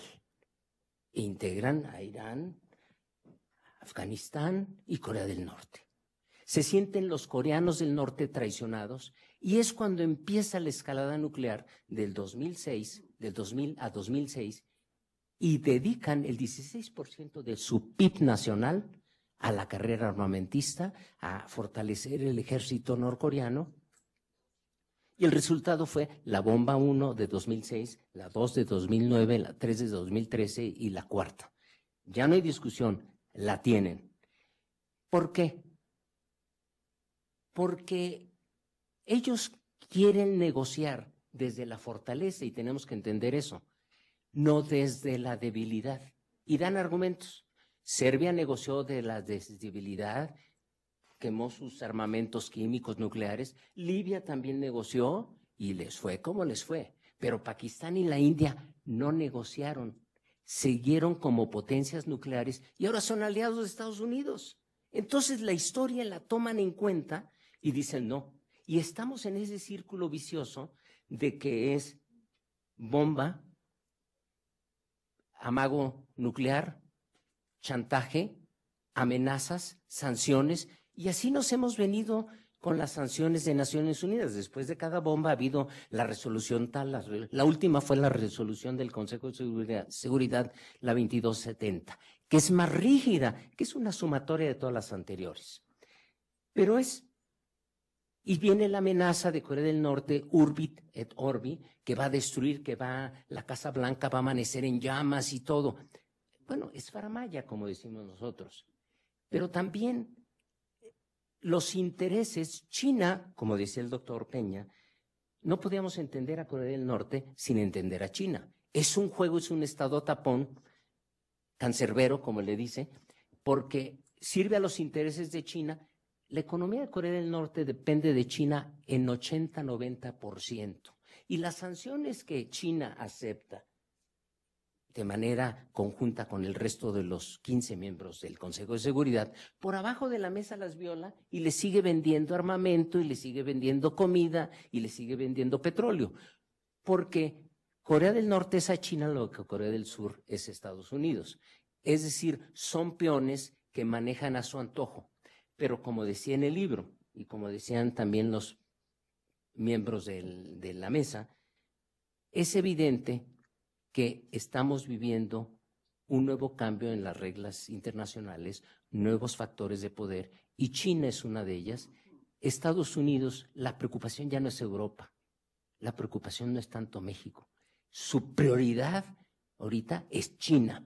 Quiere contenerla porque el dominio de los mercados, mientras Estados Unidos estaba en sus guerras creadas artificiales, como ustedes quieran llamarle, en las últimas 3 décadas, sobre todo en el Medio Oriente, China vean la historia, China no tuvo ninguna guerra, pero empezó a penetrar estratégicamente todos los mercados de África, de Asia-Pacífico, ASEAN Plus One, América Latina, no se diga. Y entonces hace 5 años se dieron cuenta de que se les había ido los nuevos, geoeconómicamente hablando, de estas regiones y crearon el TPP. El Trans-Pacific Partnership no es más que una estrategia para contener a China y nos están llevando a nosotros de pasada, como el embajador de Chile, lo dijo el embajador de Chile, nos obligaron, como embajador chileno, dijo eso aquí en México, dijo, nos obligaron a entrar al TPP. Ninguno mexicano lo dijo, pero pues ahí se va, ¿no? Entonces, Ellos quieren negociar desde la fortaleza. Hemos, en este juego círculo vicioso, tenemos que romper el círculo vicioso. ¿Cómo se puede romper? Con nueva imaginación, con voluntad política, como lo hizo Alejandro Magno en su travesía a sus 25 años yendo a la conquista del imperio persa, y que se encontró que en un templo estaba la leyenda, un nudo, que quien iba a quitar los nudos iba a pasar a la historia. Era imposible que ese nudo, que se llamaba Gordiano, iba a poder ser desatado. Entonces, ¿qué hizo? Con imaginación, cortó los nudos por los dos lados y unió la cuerda. Eso es lo que se quiere actualmente. Se requiere voluntad política, se requiere que las partes regresen a la negociación. Y aquí mencionaban también los comentaristas. Esa bomba existe, no esa bomba de hidrógeno, pero las otras existen. Y también existen los cohetes de 4 kilómetros de alcance, de 5, de 6 y de 10,000. En el libro van a encontrar en un mapa el alcance de esos cohetes. También van a encontrar dónde están los yacimientos. Ningún otro libro en español tiene toda esta información. Entonces, el peligro, y eso me preocupa, ya lo mencionó aquí el embajador Ortiz Monasterio, que tenemos 4 años y una ventana de oportunidad con Corea del Norte. ¿Por qué? Porque tienen los cohetes de largo alcance. El de 10,000 Tepe-Dong puede llegar a Tijuana y la parte occidental de Estados Unidos. Es un hecho real. Y por eso también están probando. Todos estos no es nomás por juego y para disuadir, es para su prueba. ¿Qué quiere decir esto? Que si en 4 años logran miniaturizar la bomba, que no tienen todavía la tecnología, porque Rusia y China se la cortaron. Entonces, para meter esa cabeza nuclear miniaturizada, sí podría llegar. Evidentemente, Estados Unidos no se ha quedado atrás. Ya tiene el Patriot y tiene el THAAD, que ya están allí, en toda esta zona en el noreste asiático. El problema ahora es esto, es un círculo vicioso y que se agrava, porque es lo que llama y que mencionó en passant el doctor Peña, el dilema de la seguridad, o security dilemma, como sabemos, de que, a ver, si yo me desarmo, tú te vas a aprovechar en la negociación, pues, para hacerme cucaracha. Y por eso no me desarmo, pero al mismo tiempo que no me desarmo, tú también te fortaleces y estamos en ese dilema de seguridad. Eso tenemos que entender qué está pasando en el noreste asiático. Porque, a ver, Corea del Sur sí quiere adquirir el THAAD y el Patriot, que es tierra-aire, para que cualquier cohete en el aire podríamos nosotros destruirlo de una manera teledirigida, etc. La tecnología está. Y están negociando Corea del Sur con Estados Unidos para el establecimiento. No es gratuita la presencia de Estados Unidos allí, ¿eh? Las 32,000 tropas le cuesta más de 900,000 millones de dólares a Corea, que le paga a Estados Unidos. Todo el mundo cree que está, o como dice Trump, estamos pagando en Corea del Norte, estamos pagando. No, les cobran por la presencia. Es como Cuba, todos los servicios que hacen en el mundo, médicos y esto, los cobran, no hay nada gratuito. O sea, los únicos tacos gratis los seguimos dando nosotros. En política exterior damos todo y no obtenemos nada a cambio. Entonces, regresando a esto, esa ventana de oportunidad son de 4 años. Estamos en ese círculo vicioso donde la amenaza la ve China, pero no de Corea del Norte, la ve de Estados Unidos, porque toda esta presencia militar en el noreste asiático, Rusia y China la ven como es una amenaza a su propia soberanía. Entonces es una discusión que estamos viendo donde Corea del Sur dice, bueno, sí quiero negociar, pero no quiero negociar porque entonces me voy a hacer enemigo a China y me voy a hacer enemigo a Rusia. Estados Unidos está insistiendo porque también no solamente son negocios millonarios, sino como una disuasión a la expansión de China y de Rusia. Eso es lo que estamos viviendo el día de hoy. Los ejercicios que mencionaba el embajador Ortiz Monasterio, actualmente, nomás habló de los navales, simultáneamente están haciendo los terrestres y los aéreos, y esos comenzaron el 7 de abril y terminan el 7 de marzo y terminan el 30 de abril. Esos son anuales, Pero en este año, como nunca antes, la presencia militar es enorme. Están los 2 buques submarinos con armamento nuclear. Como es una disuasión a Corea del Norte, es decir, te aplacas o te aplacas. Pero lo fascinante es de que son 315,000 soldados que están ahorita haciendo ejercicio en todo el noreste asiático. Entonces, ¿cómo lo ve China? También no solamente para contener a Corea del Norte, sino es para contener a China. Es un dilema que estamos viviendo pues en este momento. Yo creo que la gran solución es regresar al diálogo de las 6 bandas para el modelo de negociación con Irán podría ilustrarnos mucho. Pero decía el Premio Nobel de la Paz Kim Dae-jung, que fue mi amigo, era el AMLO en esa época, pero como embajador yo hablaba con la oposición, con todo mundo, los diplomáticos tenían miedo de hablar con la oposición. Era un candidato que se lanzaba cada 6 años y nunca ganaba. Ante la podredumbre del sistema surcoreano, se lanza y gana. Ya en la última, ya el electorado dice, bueno, pues vamos a probar con este, ¿no? Y gana la elección. Y da la casualidad que yo me había hecho amigo durante esos años y que cada semana me invitaba a su casa, él hacía el kimchi, cada fin de semana. Y yo tuve esa información de primera mano. Él en sus memorias y en el diálogo con Madeleine Albright dice algo, y con esto termino, dice algo formidable.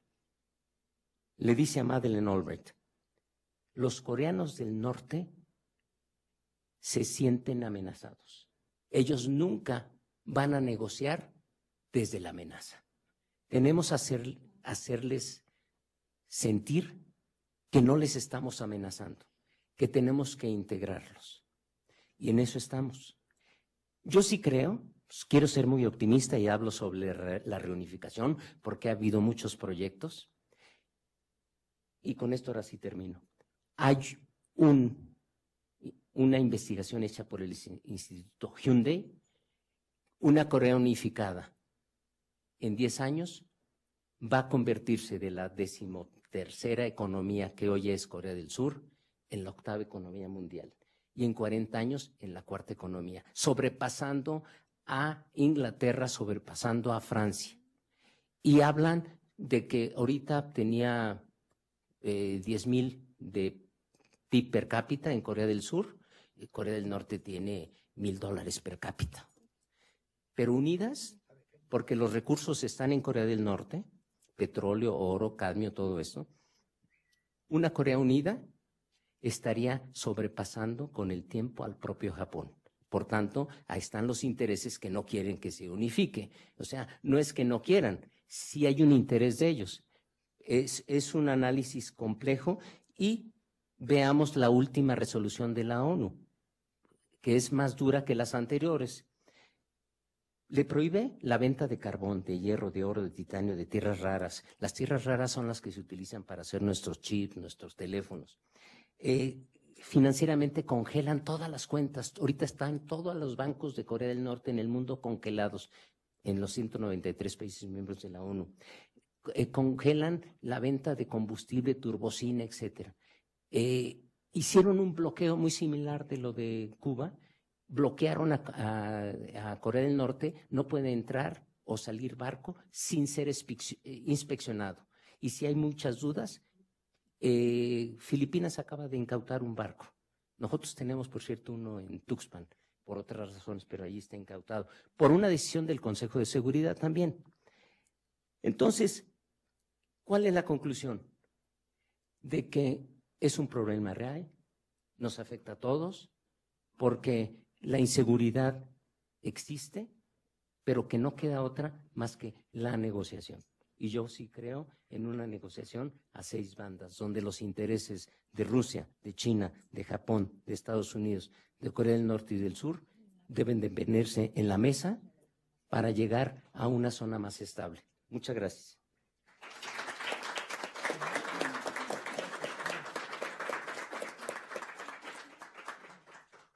Pues hemos cerrado de verdad de manera extraordinaria, he aprendido muchísimo Y en función de lo que señalaba el embajador, al final decía, bueno, y esto abre una enorme ventana de oportunidad a la diplomacia mexicana, ¿no? De ser un actor que pudiera de alguna manera tender puentes en este escenario.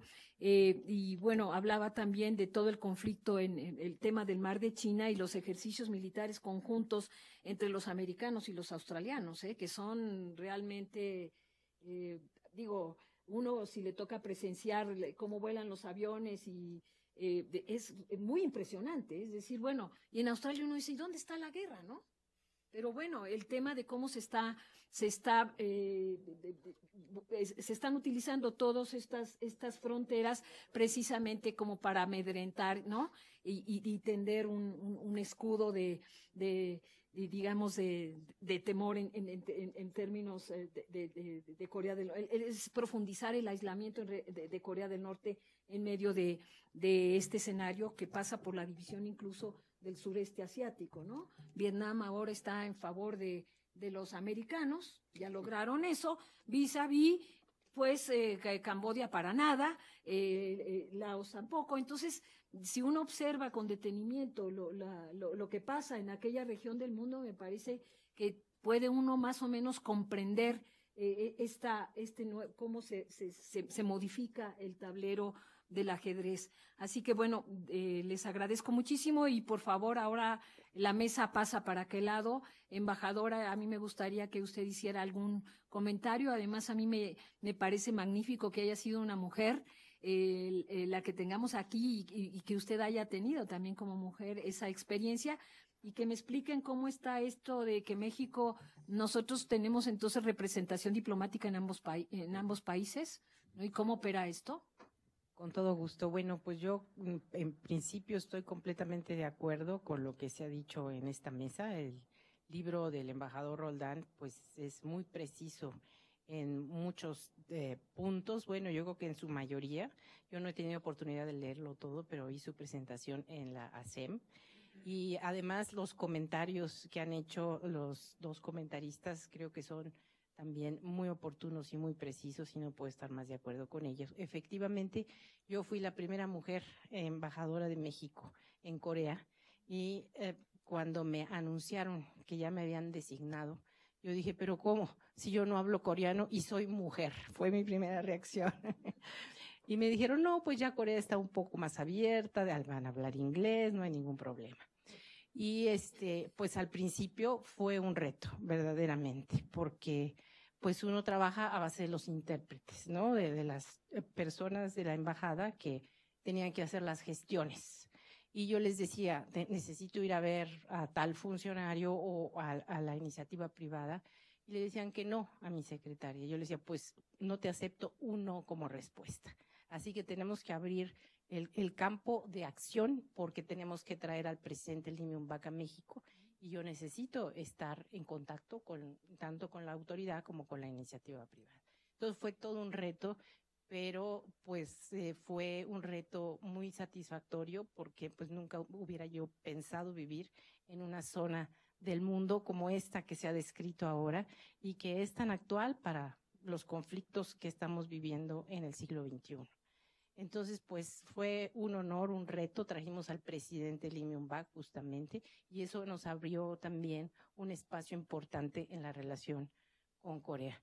Después, pues tuve que ir a presentar credenciales a Corea del Norte. Para esto hay pocos embajadores acreditados en Seúl que también están acreditados ante Pyongyang porque pues no hay comunicación. Entonces tenemos que hacerlo por vía China. Entonces, si bien Seúl está a 50 kilómetros de la frontera y Pyongyang a 150, yo tuve que viajar a Beijing para poder llegar a Pyongyang. Y como se ha expresado aquí, pues los coreanos del norte tienen sus razones y son justamente esas, ¿no? Ellos no pueden negociar en desventaja. Y verdaderamente es una política de disuasión de ambas partes. Ahora yo no soy tan optimista como mi colega en que en 10 años pudiera haber una reunificación de las dos Coreas. Lo veo muy difícil justamente por esa situación estratégica que es para los Estados Unidos estar en esa región.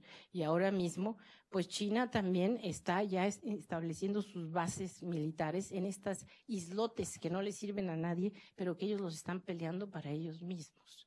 Entonces ahí es una guerra de potencias, en donde están en medio pues Corea del Norte y Corea del Sur.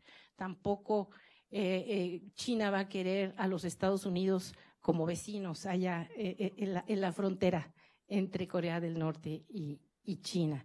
Entonces veo un poco más difícil el que en 10 años pudiera haber una reunificación, que también estoy de acuerdo, sería sumamente benéfica para Corea.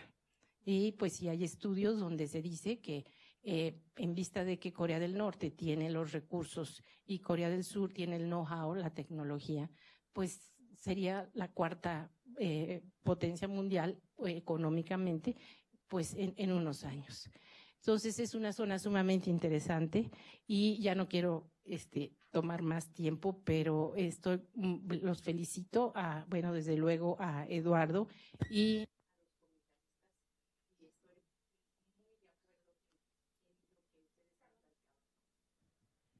muchas gracias. Muchas gracias.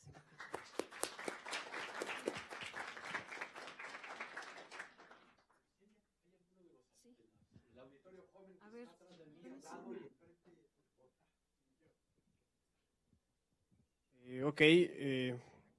buenas tardes a todos ustedes. Embajador Roldán, excelente presentación, muy, muy interesante. Y bueno, mi pregunta es la siguiente.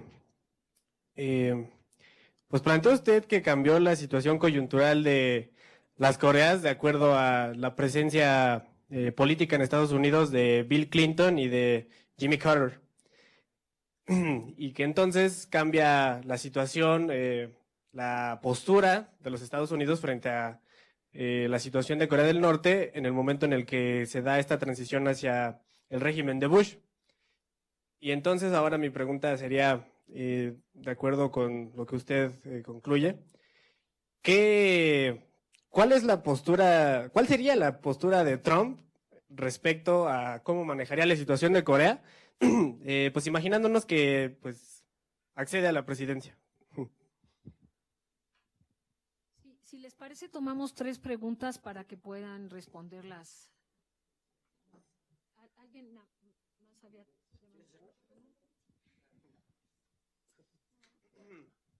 Hola, buenas tardes a todos. Excelente presentación. Me llamó muchísimo la atención el libro. No lo he leído, pero bueno, como dice el doctor Roberto Peña, es gordísimo, me imagino, en todos los ámbitos. Y mi pregunta sería la siguiente. ¿Cuál sería la tesis, la propuesta o la hipótesis que usted tiene para poder frenar tanto a China como a Estados Unidos para que permitan este crecimiento de ambas Coreas? Esa sería mi pregunta. Gracias.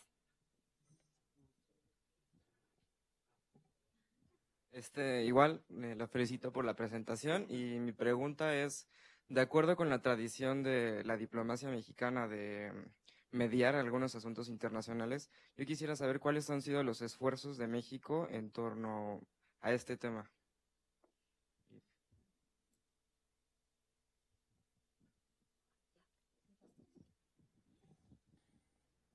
Muchas gracias. Antes de dar respuesta o tratar de dar respuesta a estas preocupaciones, yo sí les quiero decir que el libro está de venta en la Gandhi, en el sótano y en el Fondo de Cultura Económica, pero allá les vale 400 pesos. En cambio, aquí a la salida, una oferta está en 200 pesos, de modo que aprovechen. Después de este comercial, sí les quiero comentar algo. En primer lugar, los esfuerzos de México. México tenía una tradición. Era muy respetado al exterior y entraba como negociador. La última propuesta fue del presidente Fox y pues todo el mundo se rió de que ellos, cuando fue a China, que quería ser intermediario para buscar la unificación. Porque la historia y el mundo ha cambiado y las percepciones sobre la presencia de México en el exterior, pues también tenemos que decirlo, se ha debilitado. ¿Por qué? Porque la política exterior no es más que la continuación de la política interior. Y como en la política interior ustedes mejor que nadie la han sentido, pues estamos débiles, falta credibilidad, hay impunidad, hay corrupción, hay mucha serie de cosas. Hay cosas muy buenas, pero no logramos remontar esta situación interna.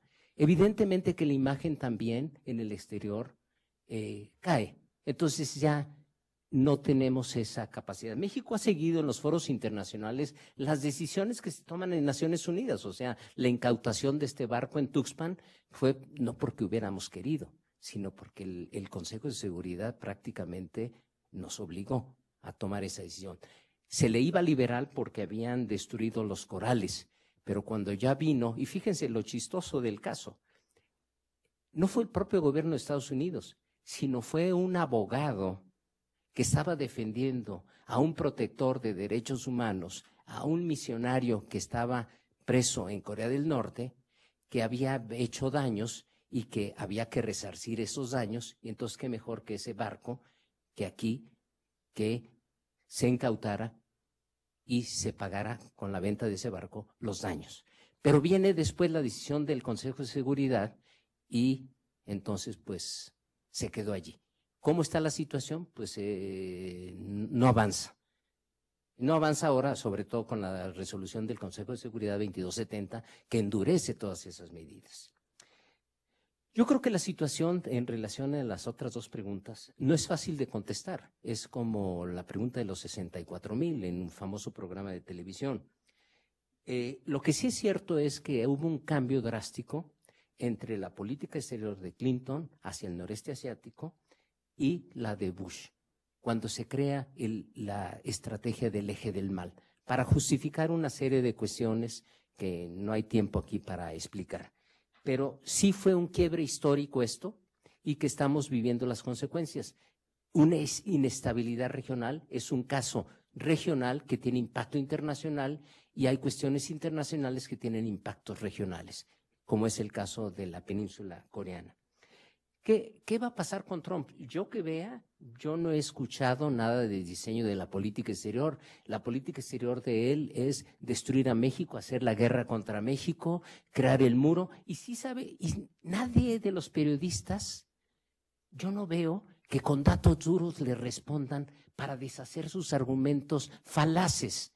Porque si cierra el muro, pues el millón de personas que atraviesan ese muro, pues no va a haber. ¿A quién les va a afectar? A las economías de la frontera principalmente. Así, pero con datos duros me gustaría que algún experto contestara y dijera. Pero el fondo de ese coraje contra México, ¿saben cuál es? Porque quiso hacer un negocio en Tijuana y le salió mal en el sector inmobiliario. Entonces la vendetta es, como es un empresario que ha sido muy exitoso y todo siempre le sale bien, fue el único que no le salió mal. Pero ningún periodista va y dice, bueno, ese odio que tiene. Una cosa es ser candidato y otra cosa es ser presidente. No tiene diseño de política exterior. Yo no sé incluso quién está asesorando de política exterior. Por lo tanto, yo no quiero seguir tomando el micrófono, pero decir que ahorita responder esa pregunta, lo que sí sería muy difícil, porque yo no veo a la gente pensante al lado de él, que sí hay estrategia y le ha funcionado. Y es un sector de clase baja, de clase tradicional, pero es que es el que vota. Ojalá que los latinos votaran, pero pues no votan, o si se registran no van y votan. Lo que nos hizo el análisis el doctor Domínguez fue sensacional y que a mí me ilustró, pero me desanimó en ese sentido, el otro día aquí en este centro. Entonces yo creo que vamos a estar viendo y que, como decía al inicio de esta presentación la maestra Núñez, lo que es claro es que ya hay dos candidatos, Trump por los republicanos y Hillary Clinton por los demócratas. Y tenemos que estar a las expectativas, pero sí a mí me gustaría que no se saliera que es un insolente, que es un ignorante, eso no me dice nada. Con datos duros se le pueden destruir todos sus argumentos. Pero pues yo ahorita soy un académico, que los diplomáticos y los empresarios debieran hablar, pero veo a los empresarios todos calladitos. Los empresarios hacen los negocios.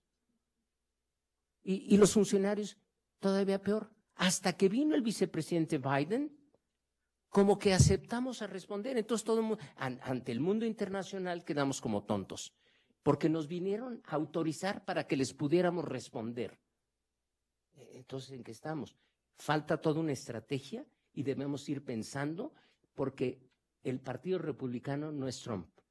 Hay que canalizar nuestras acciones a los que lo están controlando, al Speaker of the House, al presidente del Senado, a los empresarios que ya están preocupados, que lo quieren cercar. Yo no creo que se vaya al debate elección libre. Sería muy peligroso para el Partido Republicano, porque se les lanza a Trump como independiente y les divide al Partido Republicano. Entonces yo no, si llega con la mayoría de los delegados, van a tener que negociar con él todas las the powers that be, como les llaman, todos los poderes fácticos, y decirle, ya eres candidato, ahora vamos a diseñar la estrategia conjuntamente. Ya ganaste lo que querías ser candidato. No es tan fácil. Ahora, lo que sí me llama la atención es que nunca se ha lanzado en esta precampaña contra Rusia. Le han preguntado Putin y dice, mis respetos. Y sobre China, mis respetos. O sea, cuando menos digo, bueno, hay una luz de esperanza de que a él nomás respeta al poder. Aquí lo dejo. Embajador, por favor. En primer lugar, felicitar a Eduardo. Bueno, es que los que hemos estado en el servicio exterior sabemos el esfuerzo de él y su formación como diplomático y académico, porque muchas veces la tarea en el exterior no nos permite hacer lo que, qué bueno que lo logró Eduardo. Felicidades. Segundo, también comentar respecto a la política exterior, las críticas a la política exterior o los comentarios a política exterior mexicana.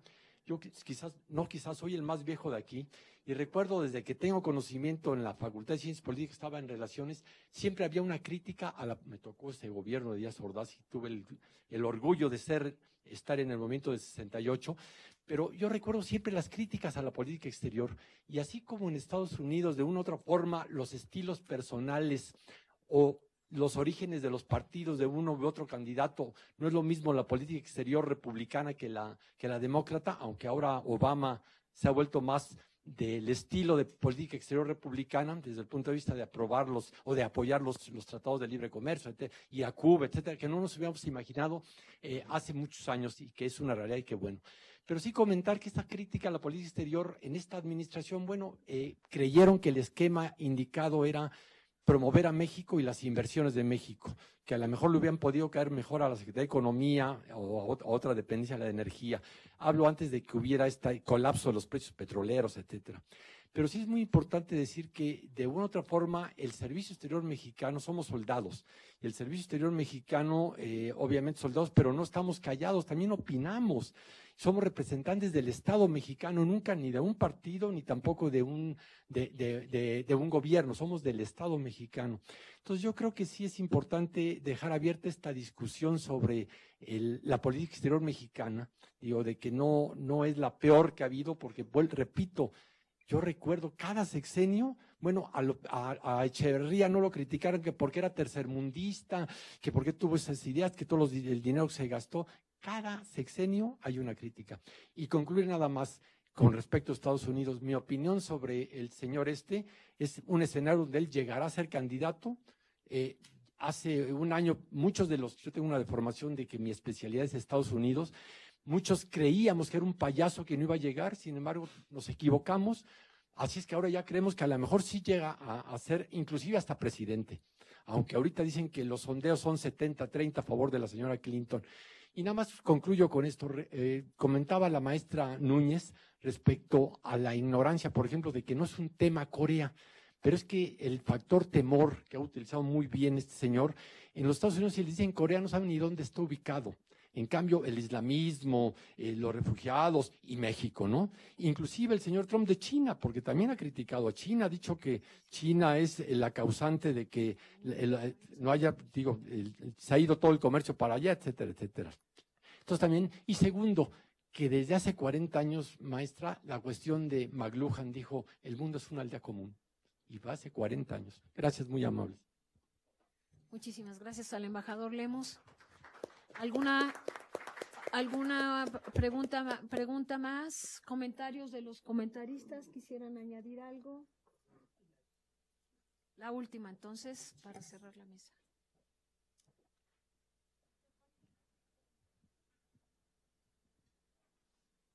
Muy breve. Creo que ha sido muy excelente la exposición del libro y creo que al leerlo todavía se sacarán más provecho. Pero aprovechando que está el embajador Roldán acá, sí quisiera saber de qué ha mencionado, bueno, 2 puntos. Ha mencionado casi de manera muy colateral a Japón. Y me parece que hablando de un tablero, creo que no podemos olvidar a Japón. Y creo en ese sentido que tal vez nos pudiera explicar un poquito más por ahí. Y la otra cuestión, me da la impresión que todo este trabajo que se ha venido haciendo, y creo que es muy loable, también se ha dado en un momento en que China iba en ascenso, pero en cuanto a lo que él mismo mencionaba, de una disputa de mercados a nivel internacional. Pero ahora que se ha dado una retracción de China hacia adentro, ¿cómo ve él esta posibilidad en cuanto a no solo este escenario de Corea, sino que tal vez algunos otros, como el mismo Irán, como lo que está pasando en Siria, qué tanto pueda influir en términos de tableros de disuasión? Porque entiendo yo que este viraje tal vez está empezando en términos de China, pero el impacto va a ser importante a nivel internacional y creo que uno de los primeros lugares donde va a impactar va a ser tal vez ahí, en la misma Corea. Entonces quisiera saber de esos 2 puntos. Muy brevemente, creo que ya estamos fuera de tiempo. Japón. Sí está en el libro, efectivamente, de manera muy amplia. Japón está... Lo interesante es que en toda la región todos son presidentes conservadores. No hay ni uno liberal. Japón, con Shinzo Abe, está militarizando Japón. Quiere modificar la Constitución, el artículo 9, y esto genera un peligro porque está generando todo un rearme en la región. Corea es el comprador número 1 ahorita en toda la región, y quienes les abastecen de ese armamento es Francia, Alemania, Estados Unidos. Ahorita la región del mundo que más armas está comprando es esta región. ¿Esto a qué nos va a llevar? A mayor inestabilidad. Sí hay un análisis muy amplio sobre Japón en esa parte, es un actor fundamental porque tiene miedo a una Corea unificada, tiene miedo a que Corea del Norte se ha rearmado, a que Corea del Sur también, a que China también y a que Rusia también. Sí juega un papel importante y sí está en el libro. Yo nomás quiero terminar con un comentario y no tiene que ver con el libro, es con lo que estábamos platicando sobre Trump. A mí me preocupa que los republicanos que son liberales por el libre comercio estén tomando posturas conservadoras, anti-TPP, anti-TLC, o sea, ¿en qué mundo estamos viviendo? Y todavía peor, que los demócratas con Hillary Clinton esté contra el TLC, lo está tratando para ganar votos, sí, pero de que ya se convenza, ya es otra cuestión. Por la situación, está buscando el apoyo de los Teamsters y todos estos que se pusieron al TLC. Eso sí es preocupante y tenemos que diseñar una estrategia que gane quien gane. Tenemos que ir buscando interlocutores en ambos partidos para paliar la situación, porque sí me preocupa que Hillary Clinton ya sea anti-libre comercio. Entonces, el TPP se va a estar estancado y querámoslo o no, el TLC fue un breaking point y fue la mejor política exterior que tuvimos en los años 90, 94, 96. Había una gran estrategia del gobierno de México. Nos posicionamos al interior de Estados Unidos, cosa que después fue diluyéndose. Y nos tomaron en cuenta y vinieron senadores y diputados y actores. No estamos utilizando la herramienta, parece como que tenemos miedo a actuar. Entonces, si me pidieran un consejo, no me lo van a pedir. Es que debemos desde ahora, diseñar estrategias y tener interlocutores en los dos partidos, porque gane quien gane, no van a decidir ellos No van a hacer ellos la política exterior. Hay muchos intereses en torno en el Partido Republicano y Demócrata, pero con inteligencia tenemos que irnos acercando a los actores claves en Estados Unidos. Bueno, pues muchísimas gracias. Les pido un gran aplauso para el embajador Roldán, para su obra, pero también para todas las estrellas que estuvieron aquí.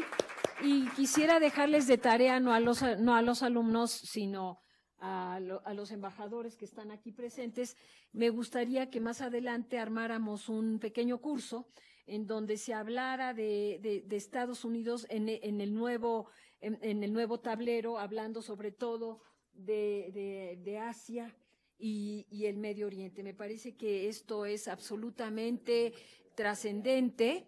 Así que, pues, démonos a la tarea. Yo creo que no debiera ser una sesión, sino un pequeño curso, ¿no? De por lo menos 4 sesiones, porque esto da para una enorme discusión y sobre todo que nuestros estudiantes, pero también aquellos, a mí me interesaría tomarlo, obviamente, pero con lecturas previas que nos permitiera tener una interlocución de otro nivel. Así que los comprometo para que nos pongamos a hacer la siguiente tarea en el marco de la cátedra y agradecerle aquí a los 2 miembros de la cátedra Solana de que hayan estado aquí presentes y decirles que pues el CISAN vuelve una y otra vez a reiterar esta enorme vocación para tratar los temas internacionales a nuestro país en el marco de los grandes temas internacionales que sin duda nos competen. Así que bienvenidos al centro. Esta es la casa de todos también, la de los del Colegio de México.